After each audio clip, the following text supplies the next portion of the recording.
Coin Locker Baby é um termo que se refere à época entre os anos 70 e 80 no Japão, onde teve uma grande onda de infanticídios.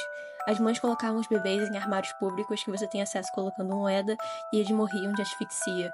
E os anticoncepcionais, eles vieram mais ou menos nos anos 60 e no Japão era ilegal. Eles simplesmente demoraram 30 anos para legalizarem as pílulas anticoncepcionais, mas o Viagra, que foi criado em 98, já começou a ser vendido em 99 no Japão. Simplesmente a imponência sexual é muito mais importante do que a saúde da mulher e o poder da escolha que ela tem sobre o próprio corpo. E mesmo hoje em dia sendo permitido, não se foi naturalizado usar esse método contraceptivo porque ficaram tantos anos que a camisinha era a única opção viável que não usar os remédios é algo comum. E os preços mesmo não são muito acessíveis. E eu, como uma pessoa do sexo feminino, vejo muita gente compartilhando informações falsas sobre anticoncepcionais. Tá tudo bem se você não gostou desse método contraceptivo, ok que você não se adaptou aos remédios, mas o ponto é que as pessoas generalizam como se fosse uma verdade absoluta que anticoncepcionais são ruins e simplesmente ignoram muitos contextos que podem influenciar na sua reação adversa, porque não é aleatório. Por exemplo, tem muitas pessoas que são fumantes e usam anticoncepcional sem consciência que isso aumenta o risco de trombose. Não é só por causa do anticoncepcional, é porque ser fumante e tomar as pílulas não é recomendado pelos médicos. Só que não informam e querem dizer que isso vale pra todo mundo, mas não vale. Só que isso é perigoso pra você e pra quem você disse isso. E, ironicamente, o aborto era ilegal, mas ele foi legalizado nos anos 48 pela Lei da Proteção à Eugenia. O artigo 1º da lei diz: prevenir o nascimento de descendentes inferiores do ponto de vista da eugenia e proteger também a vida e a saúde da mãe. Pode você saber o nome da lei, o que tá por trás do motivo dela ter sido posta, já dá pra ver que a parte de proteger a saúde da mãe é só uma decoração, né? Pra manter, assim, uma impressão que eles ligam para os direitos humanos. Mas não sei se vocês já reconheceram essa palavra, eugenia.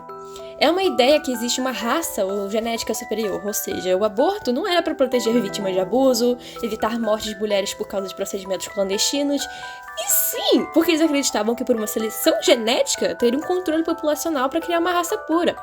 E isso era benéfico para o Japão pós-guerra. Então não só eles teriam controle de natalidade, como eles iriam conseguir lucrar através disso. Um livro que eu tenho lido ultimamente é Pachinko. Ele narra a saga de 3 gerações de imigrantes coreanos no Japão do século XX. Então se você acha interessante essa parte da história, vale a pena dar uma conferida. E não é à toa que o aborto foi legalizado nessa época, porque de 1926 a 1989 o Japão estava na Era Showa, o nome do imperador que reinava. E todo governo totalitário tem uma frase de efeito. No caso do Japão, era o Haku Ishio. Esse slogan político se refere ao direito divino do Japão de conquistar os 8 cantos do mundo. E a própria bandeira do Japão tem um cunho religioso. A bandeira atual do Japão tem uma direta correlação com a Amaterasu, a deusa do sol. O shintoísmo é uma religião nativa do Japão, então isso muito influencia em como eles representam o país deles. Então a bandeira é uma forma de cultuar um elemento muito importante do shintoísmo, que é a natureza e a conexão que eles têm com a espiritualidade. O círculo vermelho significa o sol. A bandeira do sol nascente é o nome da bandeira antiga do Japão Império. As linhas vermelhas representam raios solares, então isso simboliza o expansionismo japonês. Então se uma japonesa tivesse um filho com um coreano, o filho seria abortado. O imperialismo japonês também é chamado de Holocausto Asiático, porque assim como a Alemanha nazista, eles matavam pessoas em massa, com justificativa de superioridade nacional, como o massacre de Nanquim. Essa cidade é a capital da província de Jiangsu, na China. Os japoneses massacraram 300 mil vítimas. E as estátuas que eu tô mostrando são uma representação das vítimas desse massacre.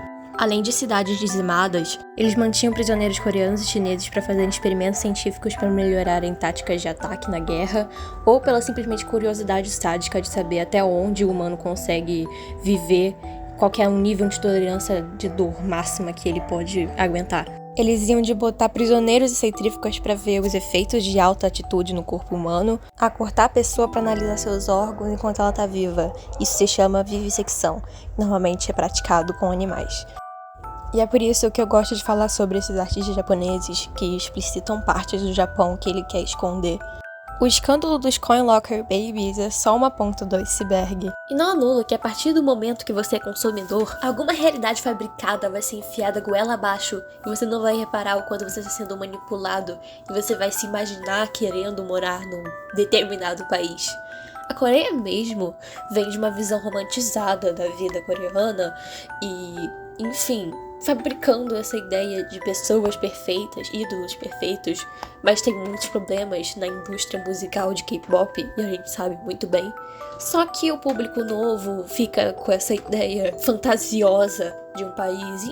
Então eu aprecio muito artistas independentes como o Maritu, que eu vou falar sobre ele nesse vídeo, e outros produtores de Vocaloid mesmo, o Neru, o Owaka, porque essas pessoas, elas se sentem mais abertas para tocar em temas que não são tão tocados. Elas experimentam até mesmo na parte musical mesmo, porque é feito por uma pessoa só, em casa, despretensiosamente, muitas vezes. Por exemplo, o Maritu, ele fazia umas músicas bem porquinhas e assim, meio zoeira no começo. Ele não tinha um plano super mirabolante, mas acabou que deu certo, né? E eu acho isso algo muito apreciável. E analisando o contexto histórico, o contexto do Japão, é interessante ver como isso influencia os artistas japoneses, como eles se expressam. E como muitas vezes tem muitos conteúdos que são manipulados e a gente não repara o quanto a gente está criando uma versão fantasiosa do Japão, mas a gente nunca discute sobre essas partes que são negligenciadas pelas pessoas em geral. Porque quando eu era criança, eu via a Alemanha e pensava logo em um holocausto, mas ninguém olha pro Japão e pensa no holocausto que eles fizeram no próprio continente. Voltando ao assunto do aborto e tal, pelo que eu vi sobre os procedimentos, o casal na teoria tem que estar em consenso. Normalmente se pede um documento escrito da concordância do pai, mas a palavra final é da mulher. Mas assim, o que eu vi, tem muitos casos que não fazem muito questão de saber o contexto, de procurarem esse tipo de arquivo, porque simplesmente eles querem o dinheiro mais fácil possível, então vai lá e aborta e tá certo, porque vai dar dinheiro no fim de tudo. E a visão do Japão sobre essas questões é muito controversa, né? Tanto que em muitas mídias japonesas, assédio sexual é um artifício para alívio cômico e pornografia infantil é permitida, contanto que seja 2D. Sendo fictício ou não, é uma forma de um consentimento do governo japonês. É um país muito confuso culturalmente. Pornô é permitido, mas tem que obrigatoriamente ter censura dos órgãos sexuais, no caso. Mas a pornografia infantil pode se for desenhos. Mesmo com o aborto legalizado, é um país conservador e violento com as mulheres. Eu não tô falando também que agora eu sou a favor da pornografia, mas o meu ponto é que dá pra ver que o governo japonês se importa muito mais com o moralismo de ter o pudor de não mostrar órgãos sexuais claramente, mas a questão de sexualizar crianças de menor, contanto que seja fictício, eles não se importam com essa questão. Esse é o meu ponto. Então, isso não anula o quanto eles vão descredibilizar a voz da mulher se acontecer o contexto de estupro e tal. Muitas questões são muito problemáticas. Não é porque o aborto é legalizado que automaticamente o Japão é muito progressista na versão, de escutar a voz feminina. Nada disso, muito pelo contrário. Então não é bem difícil, né, imaginar um contexto que a vítima de um estupro foi omitida pelos pais, né, foi obrigada a não abortar e assumir o filho porque não acreditaram no que ela teve a dizer, ou ela mesma se inferiorizar e pensar que o abuso foi culpa dela porque ela que atraiu o agressor, então ela não teria direito de aborto, então iria se sentir culpada. Tem muitas variáveis, na verdade. E se a mulher for menor de idade, pior ainda, porque se ela não tem fonte de renda e os pais não concordam com o aborto, não tem jeito de pagar pela cirurgia ou as pílulas abortivas, porque não é de graça, e custa de 120 mil ienes a 30 mil. Isso me recorda da música Hine, do Hachi, eu não sei se é assim que pronuncia, e essa música, o eu lírico é uma garota, que ela perdeu sua virgindade e engravidou, e sabendo que ela não pode voltar pra casa, porque ela não vai ter pra onde voltar, ela vai ser julgada por isso, então ela se joga de um trem. Mas ela não consegue morrer e ela fica num looping temporal.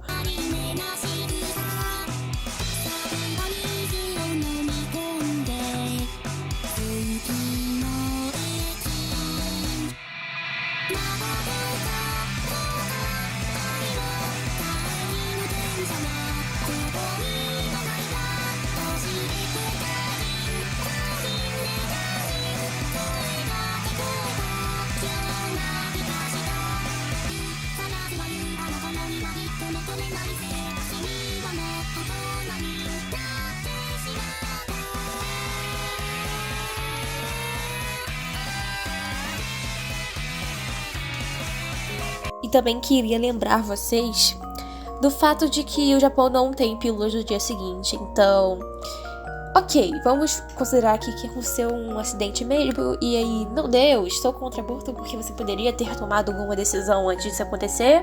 Ou lide com as consequências dos seus atos, foda-se. Só que é engraçado, não é mesmo? Nem mesmo isso que é básico o Japão não tem. Mas o Viagra é mais importante. Lógico que pílula do dia seguinte é um bagulho que, assim, tem que tomar cuidado, né? Porque pode fazer muito mal. Mas eu não acho nenhum problema você usar de vez em nunca, assim, em última instância. Só que os japoneses não têm essa opção, na verdade. Porque ninguém se importa com o que a mulher tem a dizer, não é mesmo? Não sei se vocês sabem desse acontecimento, mas na Coreia tem um movimento feminista que as mulheres, elas adotaram ao celibato, que isso se chama 4B. O 4 se refere aos 4 nãos. Não beijar, não casar, não transar e não namorar. E isso não é tipo os incels, né? Que se revoltam com as mulheres porque eles não conseguem mulheres, porque não são atraentes suficientes e, enfim, as mulheres são as vilãs porque eles são fracassados amorosamente. Não.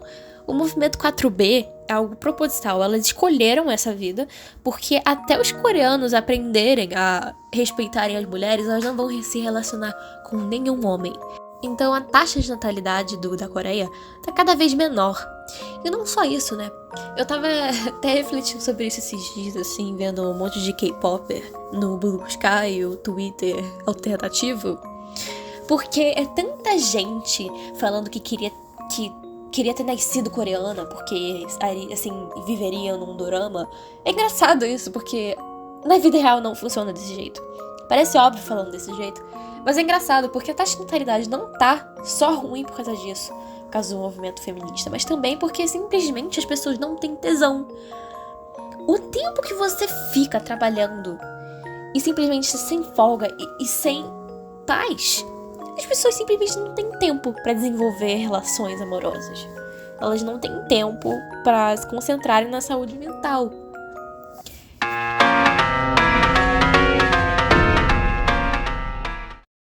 Não é confirmado que tenha uma ordem cronológica canônica, apesar de terem trechos que têm conexões com músicas no mesmo álbum, mas não é nada confirmado que seja um eu lírico só, apesar de que eu vejo muita gente teorizando isso na internet. A comunidade de Vocaloid está muito acostumada com sagas de músicas, coleções que têm conexão entre si, que tem mangá, tem light novel, Kagero Project tem até anime, mas Coin Locker Baby não me parece um álbum com esse intuito. Na minha opinião, o álbum é uma coletânea de eu líricos que são vítimas dos problemas sociais do Japão.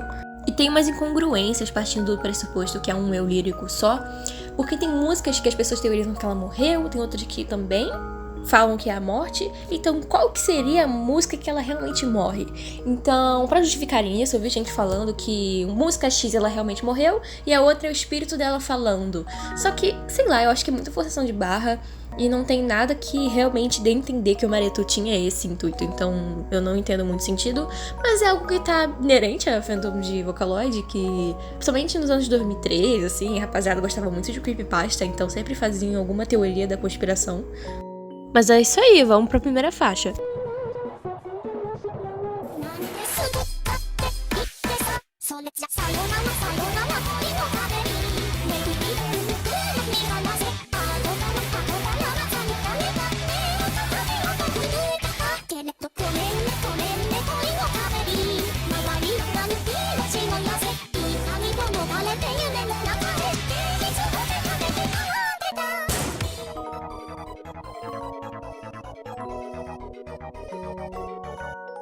Queria deixar um adendozinho, que é um pouquinho meio óbvio, né? Assim, raramente você vê alguém que sabe falar japonês, eu acho. Mas eu não sei japonês, eu sei inglês. Então, teve algumas músicas que eu fiquei em dúvida na tradução. Eu achei que algumas traduções de gringos, mas nada que, assim, eu saiba realmente qual que é a versão.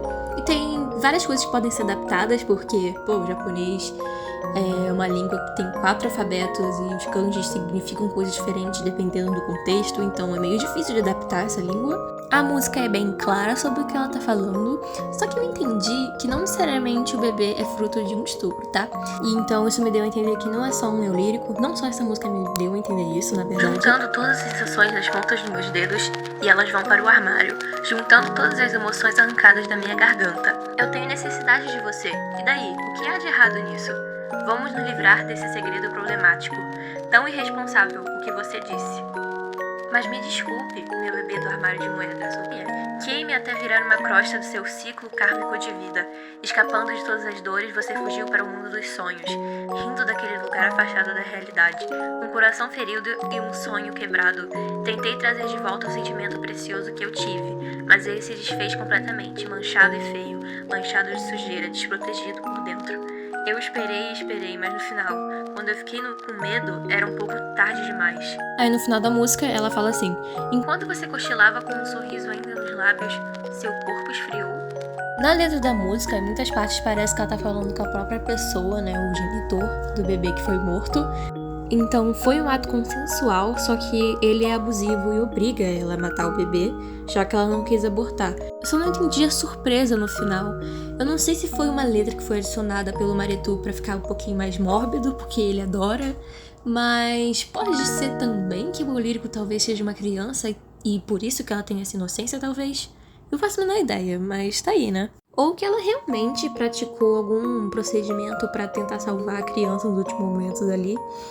Porque, né, pelo que ela tá falando ali, só que ao mesmo tempo eu pensei que ela tava falando metaforicamente, que ela tentou consolidar esse sonho, né, ela desistiu do aborto pra tentar acreditar que ela iria conseguir um romance de conto de fadas, mas eu não sei diferenciar se ela realmente tentou salvar a criança ou não, então ficou meio ambíguo na minha opinião, mas pode ser que seja isso mesmo.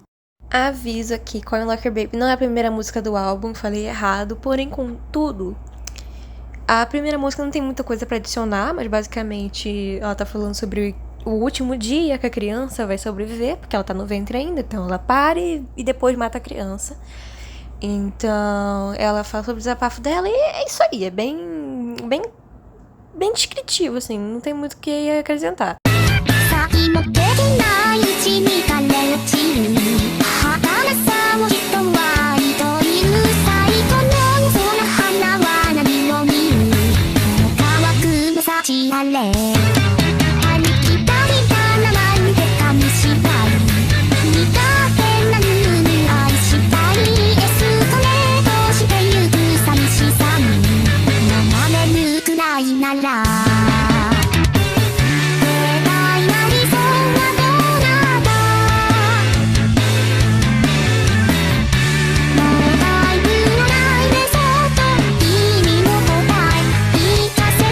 A tradução de Kawaki é sede, então já fica bem mais claro sobre o que a música é.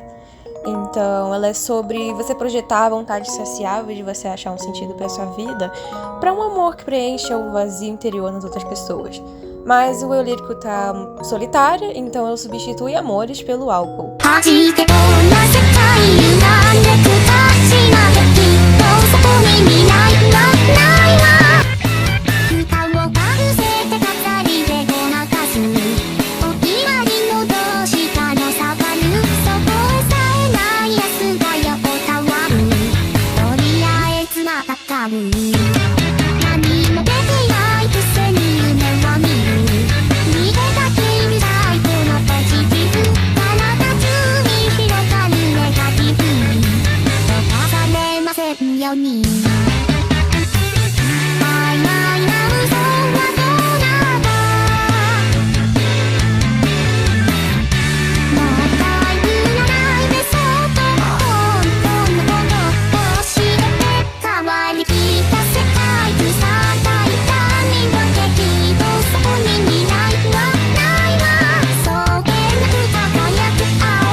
Quando ela fala sobre nós destruirmos o planeta, é porque a gente simplesmente extrai recursos só pelo motivo egoísta de constantemente expandir nosso conhecimento, ou pelo entretenimento de estar num estado de consciência alterado. E a gente não se preocupa com o processo disso. A gente destrói a natureza como se fosse nada e ao mesmo tempo a gente valoriza coisas fúteis. E ao mesmo tempo ela relaciona isso com o relacionamento com outras pessoas. Ela não quer realmente ter conexão com a pessoa, ela quer o que ela pode oferecer a ela, que é o sentimento de ser amada. Ela fica fantasiando em um dia se encaixar, mas ela não faz muita coisa pra mudar isso. Então ela só tá presa na própria conformidade. Nesse vazio crônico, ela sempre acaba no tédio. A letargia que ela menciona significa estado de consciência que se assemelha ao sono profundo. Então ela estaria falando de estar embriagado.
Essa música é bem explícita e claramente na visão do pedófilo.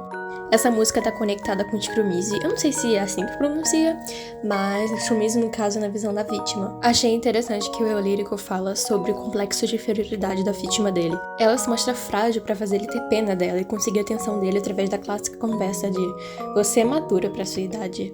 Mas o cara não se importa com ela. Muito pelo contrário, só vê como uma vantagem. Principalmente porque teve interesse prévio por parte da vítima, mas isso não justifica o abuso, só que isso é usado contra ela. O que conecta Suji e Chromise é que tem uma parte da melodia de Suji que toca no finalzinho de Chromise.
A música tem duas vocaloides femininas, a Miko e a Gumi, e ela aborda temas de homofobia e a objetificação de relações homoafetivas. A presença de dois símbolos de Vênus na capa sugere a identidade lésbica das personagens, cujo suicídio no final é consequência da homofobia que enfrentaram. Ao longo da música, elas descrevem a visão delas de cima de um prédio, enquanto a sociedade as vê como parte de um circo. A crítica central é sobre como as pessoas não as reconhecem como indivíduos, mas as veem através de uma ótica de fetiche, sadismo e controle, refletindo o descaso e objetificação da homossexualidade, especialmente presente nas mídias japonesas. A música questiona a representação trágica recorrente de relações homoafetivas na qual elas se encontram nessa situação, e mesmo buscando escapar desse ciclo, as personagens não conseguem romper com a realidade opressiva que vivem, e elas simplesmente existem. E eu posso exemplificar vários animes BL famosos que são problemáticos. Given, Junjo Romântica. Given eu tava gostando bastante, na verdade. Mas eu comecei a ler o mangá a partir do episódio final da primeira temporada do anime, quando eu não tinha lançado o filme ainda. E aí eu me deparo com romantização de abuso.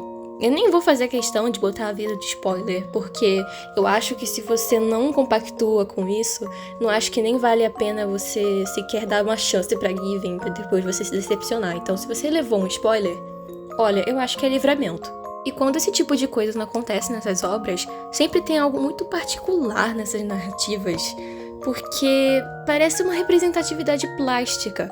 Sempre que tem algum casal, mesmo que aparentemente não tenha nada desse teor, tem uma noção heteronormativa por trás. Claramente o casal é estereotipado e meio que os homens ocupam o espaço de homem e mulher. Eu nem preciso explicar a problemática por trás disso, né? Além disso, as grandes taxas de suicídio no Japão é causada por vários fatores. Primeiramente, que as duas religiões mais predominantes é o shintoísmo e o budismo. O shintoísmo não é uma religião com um texto sagrado, e sim rituais e mitologias passadas de geração em geração. Então não tem mandamentos morais especificados. O suicídio era visto como honroso por causa da prática de seppuku dos samurais, que se fizessem algum crime ou se alguém estivesse numa frente de batalha, eles preferiam se matar do que assumir o erro deles e pagar por isso. Na verdade, o suicídio ritual, era uma forma de retomar a credibilidade e receber perdão. Então, era algo visto como bom e heróico. E é senso comum que os hikikomores no Japão têm uma grande quantidade, e eles meio que viraram também meio que um estereótipo de personagens de anime, por exemplo. E a própria floresta Aokigahara é um lugar muito famoso, e ela é chamada de Floresta dos Suicidas. E não é à toa. É uma floresta originada das erupções vulcânicas do Monte Fuji, e por causa do magnetismo é um lugar fácil de se perder, porque as bússolas não funcionam. Então é isso aí, se você não vai usar o GPS, também não tem a bússola como alternativa. Não sei se vocês se lembram, mas eu me lembro como se fosse ontem. Em 2018, o Logan Paul, que foi pro Japão, ele não só ficou incomodando os japoneses na rua, vestido de Pikachu e gritando coisas estereotipadas. É como se alguém viesse aqui pro Rio e ficasse gritando bala, favela, drogas! Ou um gringo gritando futebol, futebol, Bolsonaro, Anitta, funk, bundas, carnaval. E se não bastasse, ele foi pra Aokigahara e gravou vídeo. Ele mostrou o corpo de homem morto, só censurando o rosto dele, mas o resto ali. E mesmo censurando ou não preciso nem explicar qual é o problema disso, né? Ele foi massacrado na época, mas no fim ele tem muito dinheiro e não é como se tivesse realmente afetado a vida dele. Ele tá lá como um boxeador e tá tudo certo, né? E ele querendo tirar o dele da reta, ele meteu que, eu queria trazer a importância da conscientização sobre saúde mental, sendo que ele tava ali como se o lugar fosse um entretenimento e ganhar dinheiro em cima de mortes de sensacionalismo barato. Eu faço uma ideia como ele teve o culhão, a cara de pau de meter essa, como se não fosse uma desculpa esfarrapada e simplesmente falta de senso mesmo. Senso de ridículo. Eu não sei se de certa forma o Elito se relaciona com essa música por ser membro da comunidade LGBT, mas eu sei que ele tem depressão. Ele fez um tweet, né, no falecido Twitter, falando que ele é diagnosticado como fazendo parte do espectro autista, tem TDAH e depressão.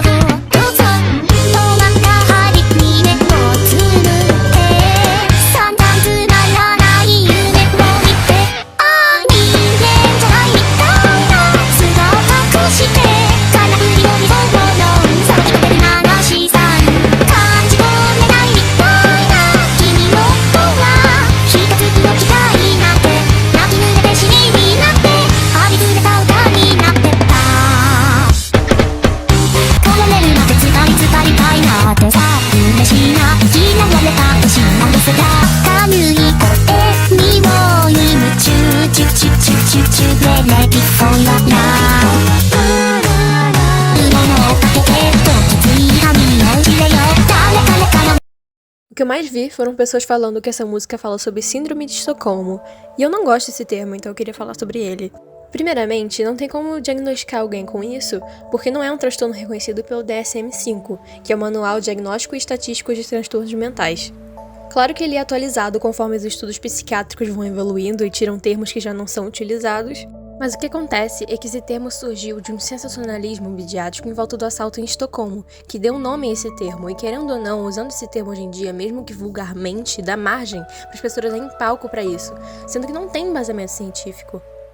Então, não só banaliza questões sobre saúde mental, como perpetua uma noção misógina e superficial de casos criminais para poder glamorizar crimes. Esses casos reais deixam de ser fatos para terem um valor performático. Isso é parecido com a histeria feminina. Não vou entrar no mérito se a psicanálise é boa ou não. Eu pessoalmente não tive uma experiência tão boa com a minha ex-psicóloga psicanalista, mas você pode ter tido uma boa experiência, mas essa não é a questão. De acordo com a revista do IQC, um dos problemas mais apontados pelos filósofos da ciência é que a psicanálise possui diversas hipóteses, que da forma como foram originalmente propostas, são impossíveis de serem colocadas à prova, e, portanto, não podem ser decididas como verdadeiras ou falsas, algo típico de toda pseudociência. Isso não significa que não é válido, mas uma teoria para ser cientificamente comprovada, ela precisa ter os seguintes critérios: experimentos feitos para verificá-la, dar para provar que ela está errada, se for o caso, pessoas conseguirem repetir os testes e terem o mesmo resultado. Claro que tem muitas questões que são discutíveis e não tem uma resposta exata hoje em dia, como a discussão se vírus são seres vivos ou não, mas uma coisa que você tem que ter em mente: a histeria não é um diagnóstico, só existe na psicanálise como vertente terapêutica. Não vou entrar a fundo no que isso significa, porque é uma análise psicoanalítica. O Freud dividiu as pessoas em 3 personalidades, enfim. Recalque de mandada, eu tiro debochando. Aceita que eu sou... Mas pelo histórico misógino, ela começou a ter um significado pejorativo. Ela perdeu seu sentido original porque, antigamente, qualquer coisa que demonstrasse que a mulher tem autonomia, ela seria chamada de histérica. A diferença é que teria, ao menos, ter origem de uma teoria.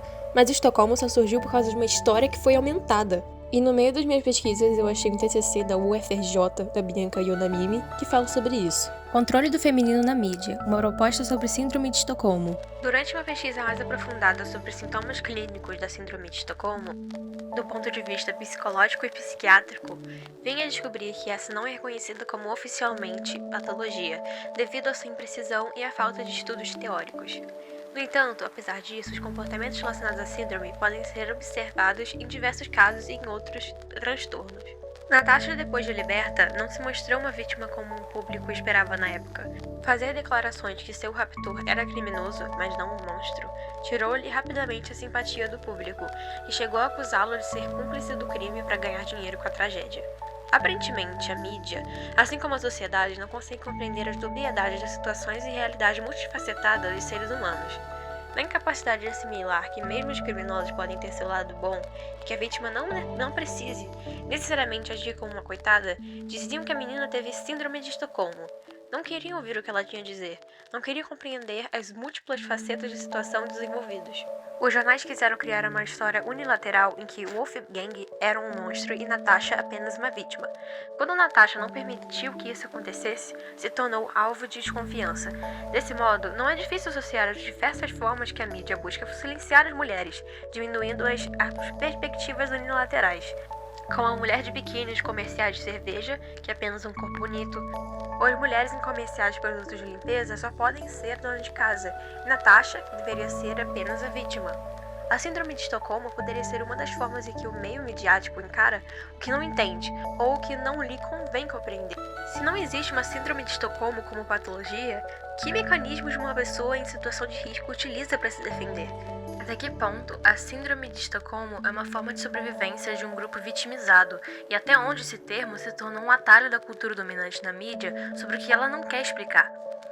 Isso é uma coisa interessante de se pensar, que primeiramente, criminosos não são pessoas de outro mundo. As pessoas gostam muito de pintar criminosos como psicopatas, monstros frios e calculistas. Muitas vezes não é esse o caso, por exemplo, Jeffrey Dahmer, as pessoas falam como se ele O Jeffrey Dahmer mesmo. Não, ele não é um gênio calculista. Ele só não foi parado antes pela negligência policial. Primeiramente que ele era de Milwaukee, que é uma cidade segregada dos Estados Unidos, e que tem muita gente negra. Não obstante, como a maioria das vítimas dele são homens negros. E sempre constroem a figura quase que sobrenatural desse assassino, pintando ele como portador do transtorno de personalidade antissocial, que é mais conhecido como psicopatia. Inclusive, não existe distinção entre sociopata e psicopata. Esses termos entraram em desuso. Essa diferença, porque não existe. Isso só vem da cultura pop e a imagem caricata que esse transtorno tem, tendo como base, sociopata você vira com o tempo por causa da sua sociedade e psicopata nasce assim, e é a forma mais exagerada e assassina. Não existe isso, e nem toda pessoa antissocial é assassina, tanto quanto qualquer pessoa que não tem transtorno, nem todas são assassinas, e tem bastante pessoas assassinas. Normalmente as pessoas só ligam pra saúde mental pra usarem como argumento pra alguém ter cometido algum crime, porque as pessoas têm a curiosidade mórbida e se interessam por esses assuntos num modo como se fosse um circo de horrores. Mas pasmem, pessoas com esses transtornos são pessoas, elas não são personagens ambulantes. Não, uma pessoa com transtorno de personalidade antissocial, todas elas não vão ser que nem o Dexter. Inclusive, eu gosto dessa série. E eu não me importo se é uma boa representação ou não. Eu me chateio quando o personagem, a série se propõe a representar isso e desumaniza completamente. A partir do momento que ele não é diagnosticado oficialmente pela obra, tanto faz ter algum personagem que é um vilão, caricato, porque vamos combinar que a gente gosta de vilão. O problema é quando ele se compromete a representar isso, e não, pessoas antissociais não funcionam assim, apesar de que eu tô cansado mesmo desse tipo de representação. Isso, até por psiquiatras famosos aí, começa com A e termina com Z. Ela é bem famosa de falar esse tipo de coisa. Ela não tem a mínima responsabilidade sobre esse assunto. Inclusive, ela romantiza muito o borderline e adora falar sobre como borderline são coitadinhos e triste, mas ao mesmo tempo é bom porque isso transforma eles em uma versão melhor da criatividade por causa do sofrimento. Um negócio assim, uns papo torto, completamente torto pra romantizar e, enfim, passar pano. Sendo que, quando você realmente experiencia esse tipo de coisa, é horroroso. Não gosto de nenhum dos polos, de você vilanizar nem de romantizar. Só que transtorno de personalidade sofre muito disso. Só que é engraçado, porque, borderline tá no mesmo grupo do transtorno de personalidade antissocial. Não são transtornos iguais, são diferentes, mas para um transtorno estar na mesma caracterização dos outros, tem alguma coisa em comum que junta todos eles. E definitivamente, a falta de emoções não se encaixa em nenhuma delas, porque quem diria que pessoas com transtorno de personalidade antissocial não são cascas ocas? Que curioso. E é interessante pensar que muito se tem o foco no agressor, mas nunca tem o foco na vítima. Então, isso não só demonstra o quanto o Estocolmo é uma visão enviesada desse tipo de situação, quanto também o fato de que não se interessam de pesquisar essa parte e simplesmente banalizam e usam dessa cartada para meio que minimizar a responsabilidade do agressor dessa situação e dão mais holofote pro fato da vítima de estar tendo uma afeição pelo agressor, que normalmente nem tem isso. É porque a pessoa é uma pessoa normal que tem empatia. E outra, quando ela está nesse tipo de situação, ela só tem a recorrer essa pessoa, ela só tem que recorrer ao instinto de sobrevivência dela. Então, querendo ou não,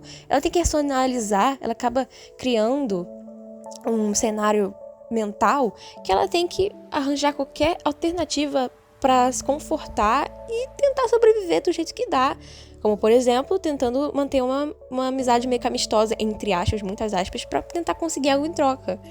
Que é a vida ou coisas mesmo. Porque tem pessoas que mantêm outras em cativeiro por uma solidão e querem projetar isso naquela pessoa e criam meio que um petzinho, e como aconteceu com a Natasha.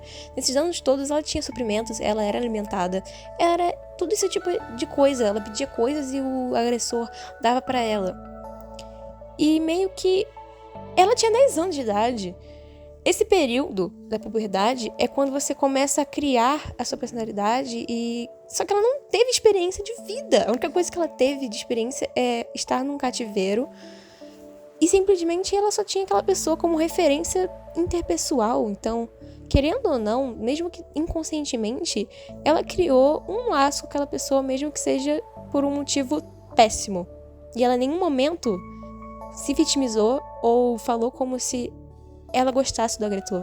Em nenhum momento. E queriam justamente que ela aumentasse muito mais a história pra ter conteúdo, porque eles não conseguem entender que, na verdade, no fato mesmo, ela sofria muito mais uma manipulação psicológica, mas queriam que ela tivesse, sei lá, contado que, não sei, o cara queimou a pele dela e os cacete a 4, mas não.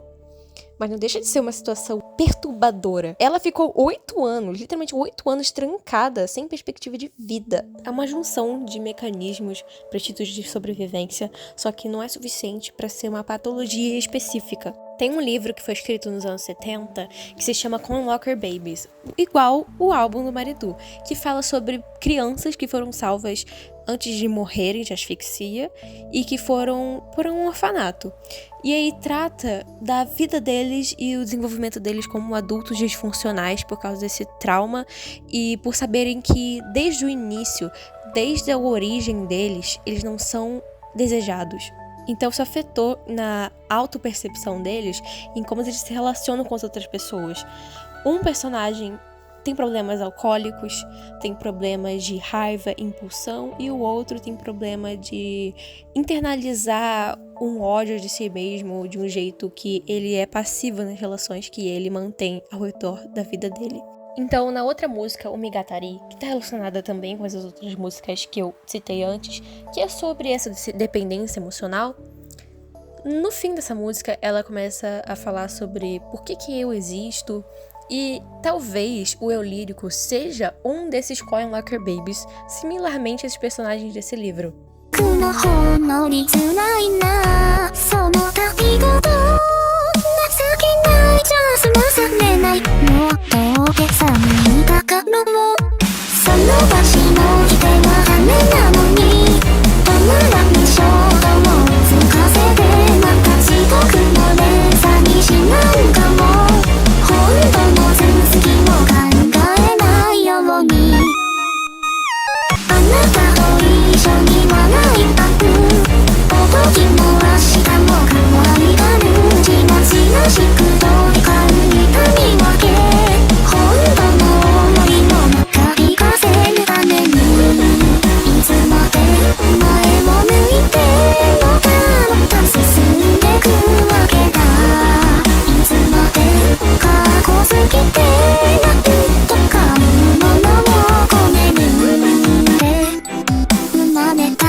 Please just hear me out, please!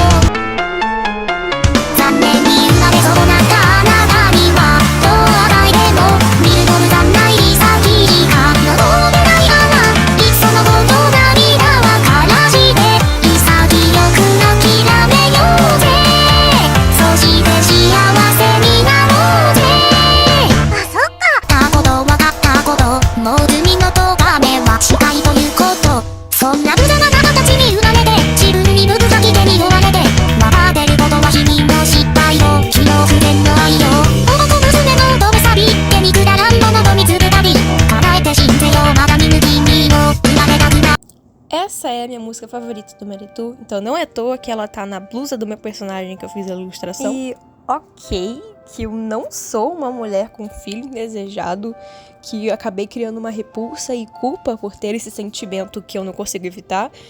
Mas isso não anula o fato de que eu passo por problemas patriarcais, até porque eu sou um ponto fora da curva, porque partindo dessa lógica de determinismo genético, eu já não deveria nem estar sendo uma pessoa trans. A música, obviamente, é sobre uma crítica à posição da mulher na sociedade. Não é muito difícil chegar nessa conclusão, até porque tem um útero na imagem. Quando criança eu pensava que era um crânio.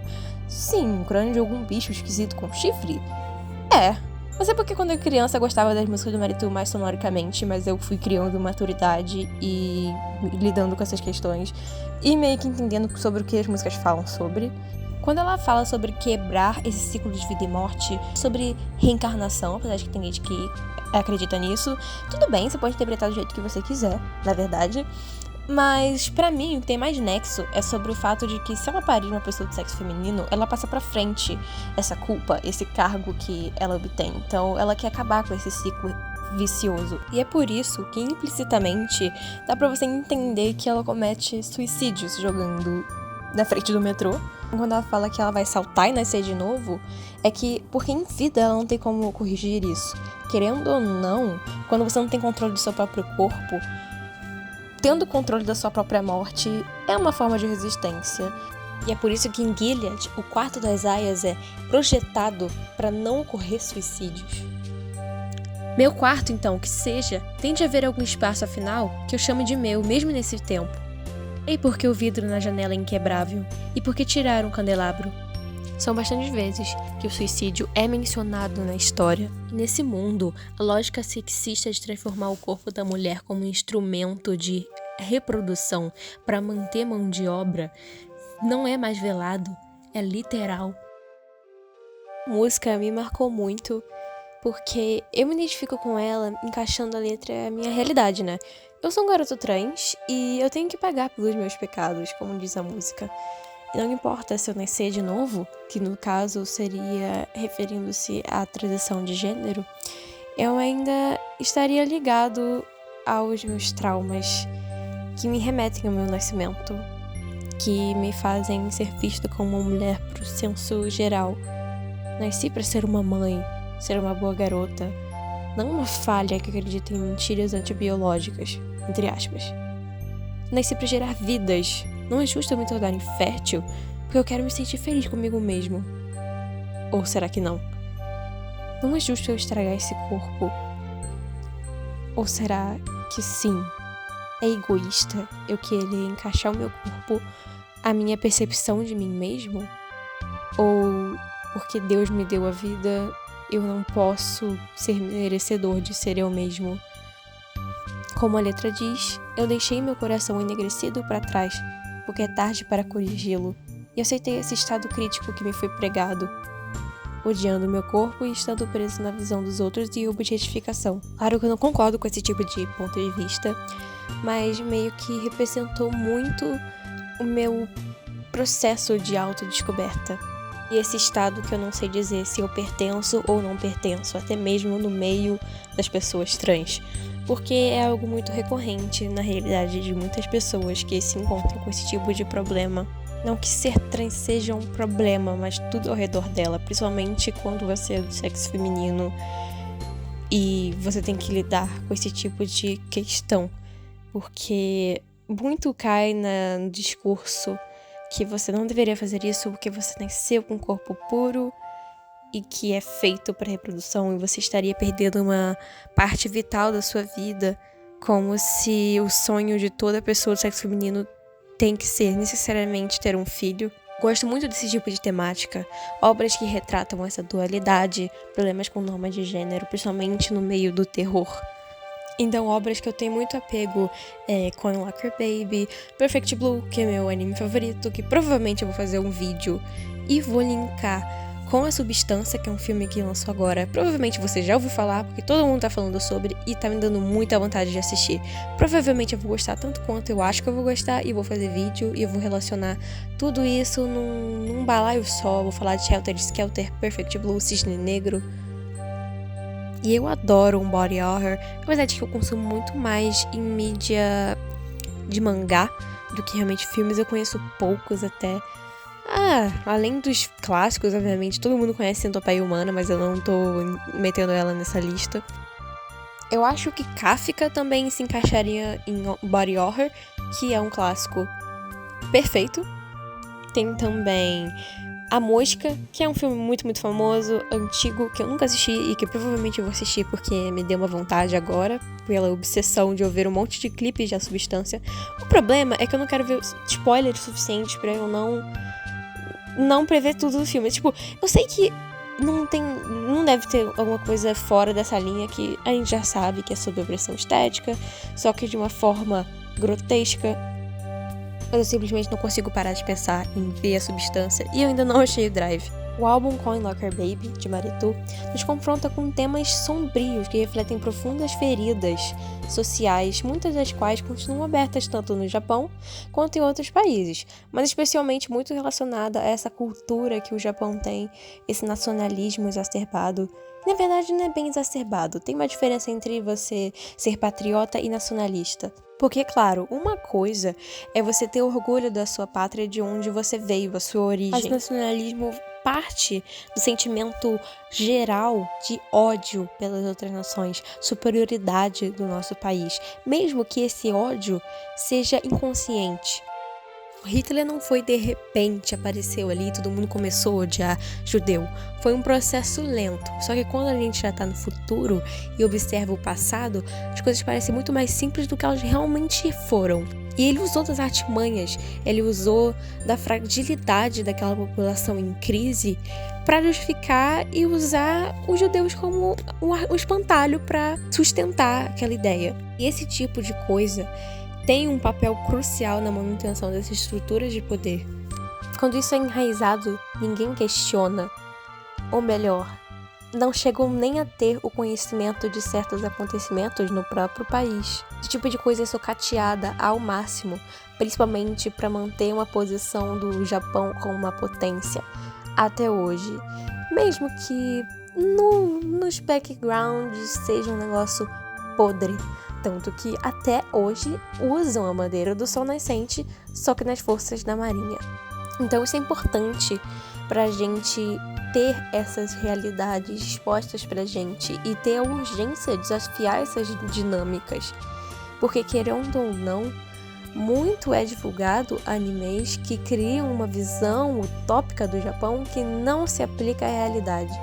Muitos aspectos de Coin Locker Baby são perturbadores. Tem músicas que são mais animadas e outras músicas que dão uma vibe esquisita você escutando. Mesmo sendo uma música, mas o Marietou, ele remixa, ele faz um trabalho excelente em dar atmosfera às músicas dele. E, inclusive, tem a última música de Coin Locker Baby é uma música de 14 minutos de duração. É um instrumental, é só guitarra. E ninguém escuta essa música. Cara, o Marietou, ele manda bala. Nossa, falando que nem velho agora, né? Mas ele é muito pica em guitarra. Só que ninguém fala dessa música. Não que tenha muita coisa pra falar de um instrumental, né? Mas tipo, dá uma chance pra música. Eu sei que ela é grande, mas dá uma chance. Sente a música. Essa música vale muito a pena. Ela é muito boa. Esse álbum todo eu amo.